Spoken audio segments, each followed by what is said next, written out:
This is a prime example of why it's so important for us women, and especially Black women, to be super careful, even if it's something as simple as you would think is, anyway, of taking an Uber and trying to get home. Take a look at this.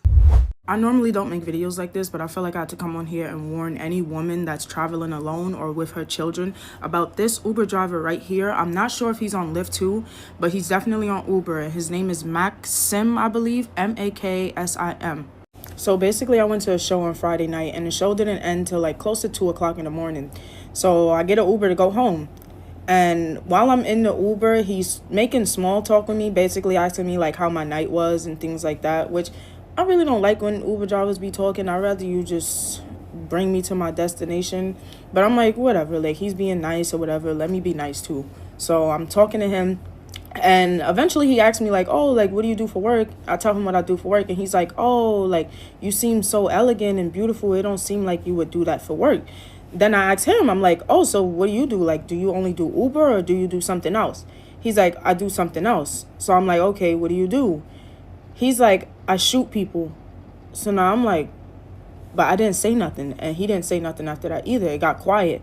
And then once he realized I didn't respond, he said, specifically women and children. So now I'm like, what the? So at that point, I'm like, oh, I got to get the fuck out of this car. So I turned to the door and I'm looking for like the lock so I could unlock the door and get out, because we was at a light at this point. So I'm looking for a lock so I can unlock the door and get out. Mind you, I was only in the car for about like 4 or 5 minutes at this point. And there's no lock. Like I can't find a lock that I can manually like open to get out the car. So now I have to tell him, I'm like, you can end the ride and let me out right here. And he's like, oh, what did I say? Like, I was just making a joke. That I'm like, no, that's not a joke. I don't find that funny. You make me uncomfortable. I want to get out. He's going back and forth with me, not trying to let me out the car until I'm keep going and I'm being adamant. Let me out the car. And thank God he unlocks the door and I was able to get out the car. And at that point, I get out the car and I start walking back like the opposite direction that traffic was going, just so he didn't follow me or anything like that. Because at this point, I don't know what to think. And I find like a McDonald's or whatever. I stay in the McDonald's and then I get another ride from there. Now, while I'm waiting for the next Uber, I was like, oh, I have to report this. So when I went to like go report it, it kept redirecting me to a phone number that I had to call to like speak to someone. So I'm like, oh, I don't really want to be talking about this while I'm in another Uber. So let me just wait till I get home first and then I'll make the report. While I'm on the way home in the next Uber, and I get a notification from Uber telling me that he reported me. And basically the notification was like, oh, your driver reported that you was making conversations that made him feel uncomfortable and this and that. I'm like, are you kidding me? So when I get home, I call them and I'm like, no, like, this is what happened, like, and this is what he said. So they let me know, like, oh, thanks for calling it in, like, we apologize. And they tell me that they're going to report him and then refund me my money or whatever, which is cool and all that. But I think it should be more than him just being reported. He shouldn't be working for Uber making these comments like this. Like, I'm a woman traveling all alone in a car with you at 2 o'clock in the morning and you telling me you shoot women and children. Like, that's unacceptable. And I really didn't appreciate the fact that I wasn't able to manually unlock the door myself and get myself out of the car. That should never even be a thing. There should be no reason why I'm in a unsafe situation and I have to rely on the person that's making me feel unsafe to let me out of that situation. You know what I mean? But yeah, I'm just making this video because I hope this can help someone in the future. I'm praying to God that he doesn't still work with Uber. But if he does by any chance, I'm hoping that this reaches out to someone and they recognize him and know to cancel a ride or don't get in the car with this man at all. Because that was just absolutely ridiculous. I cannot even imagine the fright of hearing an Uber driver and one of the folks saying that, oh, I like to pew pew women and children. And you're in that car. And then as you can hear, this sister said she was trying to look for a lock to unlock the car and there wasn't one to be seen. So now she's begging this man to let her out of the car. I'm sure she was frantic at this point. And then he tries to say, "Oh, I'm just joking. I was just joking." And she had to like have this conversation with him for a good while before he finally pulled over and let her out. And then after all of that, he has the caucasity to lie and say that she's the one who was inappropriate and made him feel uncomfortable. And Uber, excuse me, Uber, but all you're doing is reporting it? This person is still a driver? We need to look at these car service companies and yeah, there needs to be some serious lawsuits happening here. And I don't know what their vetting process is because I am not a commuter.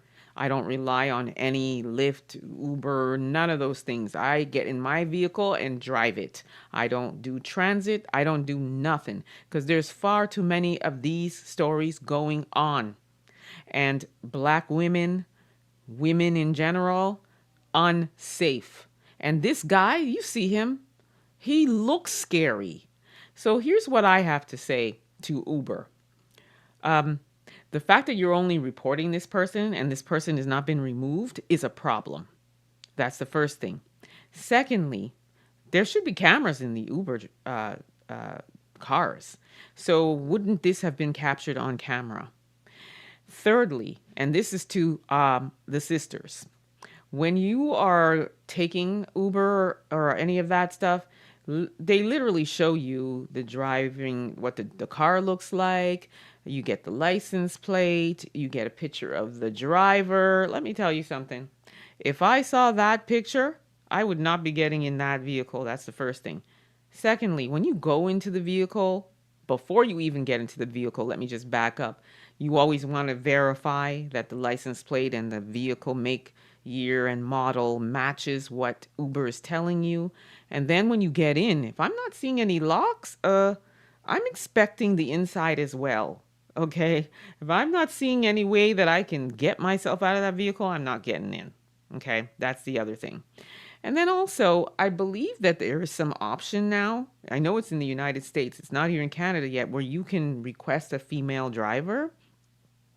So I don't know whether or not this happened in New York City, I believe. So I'm pretty sure out there you can. That is something that we need to consider as women when we are getting into these vehicles, these car services. I mean, are you more safe with a woman? If it were up to me, I would prefer it than a man, especially not one that looks like that. So there's some things that we also need to make sure that we pay attention to. Obviously, we're not always going to be able to avoid these kinds of dangerous situations, but there's a few things that we can do. There's a few checks and balances that we have to do, like, first of all, don't be inebriated and get into an Uber with some random driver. Like, we ought to be careful of that. Sometimes it's better to share the ride with somebody and don't be by yourself. And as I said, inspect the outside real good, inspect the inside. And also, do not take any drinks because there's a lot of these Uber drivers that are offering you bottles of water and stuff like that, and that it's laced with something so that they can have their way with you, if you know what I mean. So there's a few things that we have to, unfortunately, pay attention to as women. And, you know, men are also unsafe too. We hear stories about men being unalived and things. But at the end of the day, women in particular, we are the more vulnerable. So let us also just really be careful, super careful. If we can't afford to, own a vehicle, if we have to be on transit and we have to be in these car services, as I said, just really check everything out before you get in. You have every right to cancel the ride. Remember that. And I know it may have been late and you're just trying to get home and all the other stuff, but that's where you can easily kind of miss certain things. So just really be careful. And again, to Uber, you need to do better. This really suspicious looking man should not be a driver. So I don't know what your vetting process is, but you better get it together. And sis, lawsuit time, because this man is a liar and he's going to use his white privilege to lie. So please make sure. And also, finally, 0 stars, okay? In the meantime, let me know what you think about this, family. Drop your comments in the chat. Don't forget to like, subscribe, share this content. Also, don't forget to download the African Diaspora News Channel app from your Google or Apple store. And don't forget to subscribe to my YouTube channel, Truth in Black Excellence with Emma Ansah. Until